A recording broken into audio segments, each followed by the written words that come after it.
po e filloj këtë fjalë me një citim të shkurtër. Më vjen turp që në një histori 20 vjeçare, ku sa herë që ka fushat premtohet ujë 24 orë, pas 20 vitesh ende nuk ka ujë. Nëse do të kisha qenë në pushtet për 8 vjet dhe nuk do ta kisha zgjidhur këtë problem, do të kisha ikur. Kjo nuk është fjala ime, kjo është fjala e kryeministrit që ka premtuar në 2013, pra para 12 vjetëve që ai kishte ende në opozitë dhe fitonte mandatin e parë. Sot jemi në 2025, kanë kaluar 12 vjet dhe qyteti i Fierit vazhdon të vuajë nga njëjti problem i turpshëm, mungesa e ujit të pijshëm në një pjesë të madhe të territorit, ndërprerje të vazhdueshme në të gjithë territorin, në të gjithë furnizimin e ujësjellësit, dhe një shërbim që jo vetëm nuk përmirësohet, por përkeqësohet nga dita në ditë. Nëse në 2013 kjo ishte një turp kombëtar, sot pas kaq vitesh pushtet qendror dhe vendor në duart të njëjtës parti, nuk është vetëm turp, është një dështim historik për qeverisjen e qytetit Fierit. Mungesa e ujit nuk është një problem imediat, nuk është një problem i emergjencës kombëtare, është një problem kronik.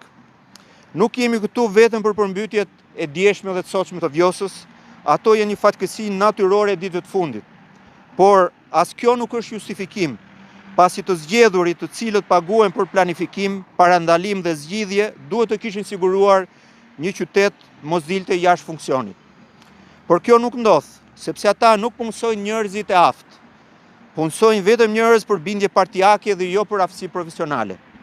Dhe kur drejton një qytet me militant në vend të specialistëve, rezultati është ky që shohim sot. Fieri pa ujë të pijshëm, ndërkohë që qeveritarët bëjnë shfaqje mediatike pranë zonave të përmbytura.